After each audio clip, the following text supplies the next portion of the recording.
Hi traders, this is Sri Certified Analyst. Welcome back to SRUTHAN STOX. ఈ రోజు analysis లో main గా మనం బ్యాంక్ నిఫ్టీ, సెన్సెక్స్ అలాగే ఐపీఓ గురించి కూడా డిస్కస్ చేసుకుందాం. అంటే go to the charts.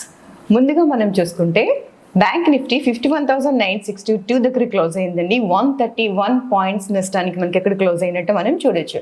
వేరేజ్ Nifty 24,781 దగ్గర మనకి క్లోజింగ్ ఇచ్చిందండి. -72 పాయింట్స్ నష్టానికి ఇది క్లోజ్ అయింది. వేరేజ్ కమ్ టు సెన్సెక్స్ 81,151 దగ్గర క్లోజింగ్ ఇచ్చిందండి. -37.48 పాయింట్స్ నష్టానికి ఇది క్లోజింగ్ అయింది. అలాగే top gainers and top losers మనం లిస్ట్ చూసుకుంటే Bajaj Auto, HDFC, Asian Paints, M&M and HR Motors మనకి టాప్ గెయినర్స్ లిస్టులు ఉన్నాయి.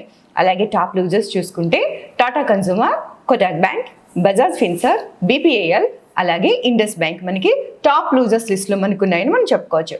అలాగే మనం ఇప్పుడు బ్యాంక్ నిఫ్టీ అనాలిసిస్ కూడా ఒకసారి చూద్దాం. ట్రేడర్స్, ఇది బ్యాంక్ నిఫ్టీ అండి. బ్యాంక్ నిఫ్టీలో మనం మార్నింగ్ నుంచి వన్ డైరెక్షనల్ గా ఫాల్ అనేది మనం చూసామండి. అయితే మనకి ఇక్కడ 52,570 దగ్గర ఓపెన్ అయినప్పటికీ మనకి ఇక్కడి నుంచి కూడా వన్ డైరెక్షనల్ గా ఫాల్ మనం ఇక్కడ దాకా చూసాము. అది 51,857 దాకా. ఇక్కడ నుంచి చిన్న పుల్ బ్యాక్ ఇచ్చినప్పటికీ మార్కెట్ కన్సల్టేషన్ లోకి వెళ్ళి మొత్తం డే అంతా ఇదే కన్సల్టేషన్ లో క్లోజ్ అయినట్టు మనకి ఇక్కడ చాలా క్లియర్ గా ఉందండి. అంటే మార్కెట్ ఎంత డౌన్ అయినప్పటికీ నిన్నటి హైని కూడా మనకి క్రాస్ చేసి వెళ్ళలేకపోయిందండి. అయితే మనం రేపు చూసుకున్నట్టయితే రేపు మార్కెట్ ఏ విధంగా ఓపెన్ అవుతుందంటే ఈ కన్సల్టేషన్ పాయింట్లో మనం ఎప్పుడు ముందు నుంచి అనుకునే ట్రేడర్స్ మనం ఒకవేళ ఏదైనా అనాలిసిస్ చేసుకోవాలి అంటే 15 మినిట్స్ ఆర్ 30 మినిట్స్లో మస్ట్ అండ్ షుడ్గా మనం దీన్ని చేంజ్ చేసుకోవాల్సి ఉంటుంది. Then go to 15 minutes. 15 మినిట్స్లో కన్నా మనకి 30 మినిట్స్లో అయితే చాలా యాక్యురేట్గా లెవెల్స్ అనేవి మనకి ఈజీగా దొరుకుతాయి. సో 15 మినిట్స్లో మనం వెళ్ళినట్లయితే ఈ కన్సల్టేషన్ పాయింట్ కింద అంటే మనకి 51,857 జోన్లో మనకి కింద ఇది మనకి మంచి క్రూషియల్ జోన్ అని మనం చెప్పుకోవచ్చు అండి. దిస్ వన్ వెయిట్, నేను ఇక్కడ మీకు డ్రా చేస్తాను. ఇది మనకి ఒక మంచి క్రూషియల్ జోన్ అని మనం చెప్పుకోవచ్చు. అయితే 51,857కి కింద మనకి ఇక్కడ మార్కెట్ కనుక ఓపెన్ అయితే ఖచ్చితంగా మనకి ఇక్కడ మీరు చూసుకోవచ్చు. ఖచ్చితంగా మనకి ఇక్కడ ఫస్ట్ టార్గెట్ వచ్చి 51,545 అవుతుంది. అలాగే మార్కెట్ ఇది కూడా క్రాస్ చేసి ఇంకా కిందకి వెళ్ళేటటువంటి ఛాన్సెస్ ఉంటే కనుక మనకి 51,003 అనేది మనకి సెకండ్ టార్గెట్ డౌన్లో అంటే PE సైడ్. మోస్ట్లీ మార్కెట్ రేపు PE సైడే ఓపెన్ అవుతుందని 80% ఆఫ్ ద ఛాన్సెస్ ఉన్నాయండి. 20% of the chances CE side open అయ్యేటప్పటికి 80% of the chances PE side open అవ్వడానికి ఛాన్సెస్ ఉన్నాయి. కాబట్టి first target and second target కింద మనం ఇది చూసుకోవచ్చు. సో మార్కెట్లో ఇప్పుడు రెండు విధాలుగా మనం చూసుకోవాలి. ఇన్ కేస్ ఈ కన్సల్టేషన్ జోన్లోనే మార్కెట్ ఓపెన్ అయ్యి CE సైడ్ వెళ్ళాలి అనుకుంటే కనుక మార్కెట్ ఖచ్చితంగా ఓపెన్ అయిన తర్వాత అది 51,857 ఒక్కసారి టచ్ చేసిన తర్వాత మాత్రమే, అంటే అది పుల్ బ్యాక్ తీసుకున్న తర్వాత మాత్రమే CE సైడ్ అనేది మీరు ఖచ్చితంగా ప్లాన్ చేసుకోవాలి. అలాగే మీరు CE సైడ్ ప్లాన్ చేసుకునే వాళ్ళు ఎవరైనా ఉంటే ఫస్ట్ టార్గెట్ అనేది 52,282 అవుతుందండి. ఇది కూడా క్రాస్ చేసి మార్కెట్ సస్టైన్ అయితే కనుక ఖచ్చితంగా మార్కెట్ అనేది 52,590కి మనకి టచ్ అవుతుంది. అయితే ఇది ఇలా మనం చూసుకుంటే కనుక ఇన్ కేస్ వన్ డేలోనే మనకి 1000 పాయింట్స్ రన్ అవ్వడం అనేది చాలా కష్టం అనుకోండి. ఇన్ కేస్ మార్కెట్ కనుక ఈ పాయింట్కి మనకి ఇది చాలా క్రూషియల్ జోన్ అండి. మనకి ఇది నేను మీకు జోన్ వేస్తాను. దిస్ వన్ మనకి మార్కెట్ అనేది ఇక్కడ ప్రతిసారి వచ్చి మనకి రివర్స్ అవ్వడం అనేది మనం ఇక్కడ చూస్తున్నాం. ఇక్కడ నుంచి పెరగడం కానీ ఇక్కడ నుంచి మనకి తగ్గడం కానీ ఈ యొక్క జోన్ని క్రాస్ చేసినట్టయితే దెన్ ఇది క్రాస్ చేసి సస్టైన్ అయితే 52,979 అంటే 980 క్రాస్ చేసి సస్టైన్ అయితే మార్కెట్ కంపల్సరీగా బుల్లిష్లోనే ఉంటుంది. డెఫినెట్గా ఇక్కడ నుంచి మనం బుల్ రన్ అనేది చూడొచ్చు. సో గో టు నిఫ్టీలో కూడా మనం చూసేటట్టయితే ఇది మనకి ఒక క్రూషియల్ జోన్ అండి. మనం 30 మినిట్స్లో చూద్దాము. మార్కెట్ మార్నింగ్ నుంచి లాంగ్ రన్లో అంటే మీకు 5 మినిట్స్లో చూసుకున్నట్టయితే ఇది కూడా వన్ డైరెక్షన్లోనే మనకి ఇక్కడ PE సైడ్ రావడం జరిగినప్పటికీ కొద్దిగా పుల్ బ్యాక్ ఇచ్చిన నిన్నటి రెసిస్టెన్స్ని మాత్రం టచ్ చేయలేకపోయింది. నిన్నటి రెసిస్టెన్స్కి మార్కెట్ మంచి రెస్పెక్ట్ ఇస్తూ అక్కడి నుంచి మళ్ళీ మార్కెట్ డౌన్ అనేది మనం చూసామన్నమాట. సో ఇక్కడి నుంచి చూసుకున్న మార్కెట్ ఈ లెవెల్లోనే ఈ బాక్స్లో మాత్రమే ఉండిపోయింది.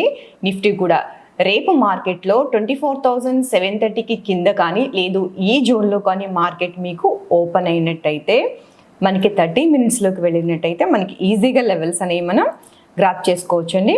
మనకి ఫస్ట్ టార్గెట్ అనేది ఖచ్చితంగా 24,600 అవుతుంది. ఎక్కడ మనకి మార్కెట్ ఈ లెవెల్లో 700 దగ్గర ఓపెన్ అయితే కనుక 24,600 అనేది మనకి ఫస్ట్ టార్గెట్ కింద మనం చూడొచ్చండి.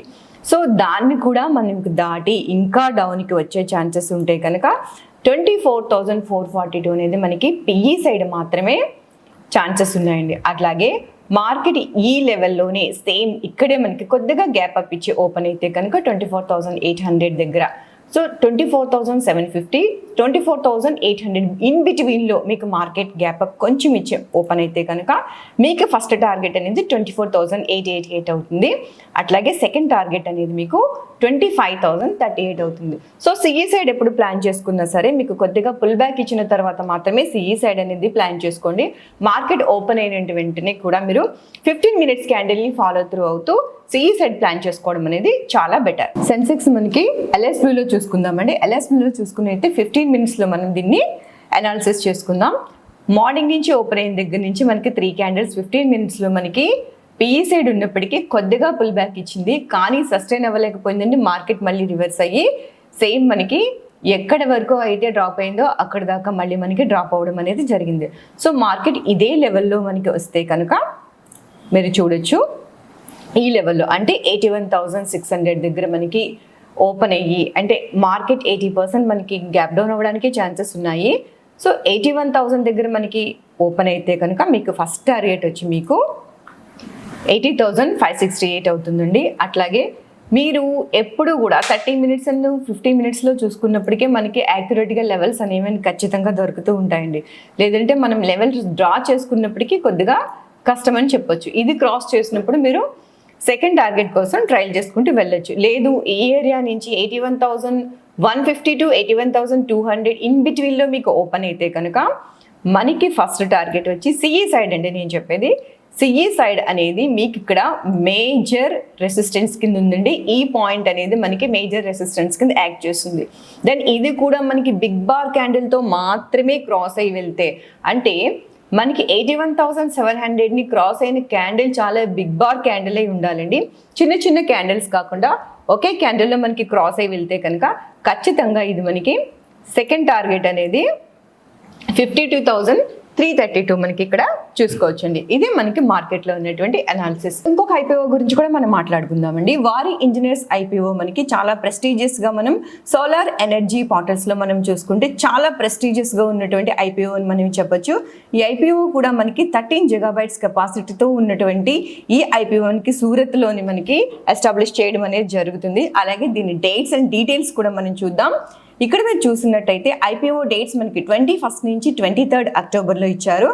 అలాగే ఇష్యూ ప్రైస్ మనకి 1427 టు 1500 టు ఇన్ బిట్వీన్ ఉంటుందండి. అలాగే మనకి ఫ్రెష్ ఇష్యూస్ అన్ని కూడా 3,600 crores కింద మనకి చూపిస్తున్నారు. అలాగే ఐపీఓ సేల్స్ కానీ టోటల్ ఐపీఓ సైజ్ 4,321.44 అని మనకి ఇచ్చారు. మినిమం బిడ్ సైజ్ మనకి 9 షేర్స్ అండి. అది మనకి ఫేస్ వాల్యూ 10 రూపీస్ ఇస్తున్నారు. అలాగే లిస్టింగ్ ఆన్ బిఎస్సి ఎన్ఎస్సి రెండిట్లో మనకి ఇది లిస్ట్ అవుతుంది. అయితే మనకి ఇది చూసుకుంటే కనుక లిస్టింగ్ డేట్స్తో పాటు ఎప్పుడెప్పుడు మనకి వస్తుంది అనేది కూడా చూడొచ్చు. మీరు ఇక్కడ లిస్టింగ్ పెర్ఫార్మెన్స్ కూడా మనం ఇక్కడ చూడొచ్చండి. ఐపీఓ డేట్స్ మనకి 21, అలాగే క్లోజింగ్ డేట్ వచ్చి 23, అలాగే మనకి బేసిక్ అలాట్మెంట్ వచ్చి 24. ఇనీషియల్గా మనకి రిఫండ్స్ ఏమైనా ఉంటే అలాట్మెంట్ లేని వాళ్ళకి 25th మనకి రిఫండ్ అనేది వస్తుంది. మనకి transfers to shares demat account మనం తీసుకున్న తర్వాత మనకి షేర్స్ అండ్ డిమాట్ అకౌంట్లోకి వచ్చేది 25th వస్తాయి. అలాగే ఐపీఓ లిస్టింగ్ డేట్ వచ్చి మనకి 28th అండి.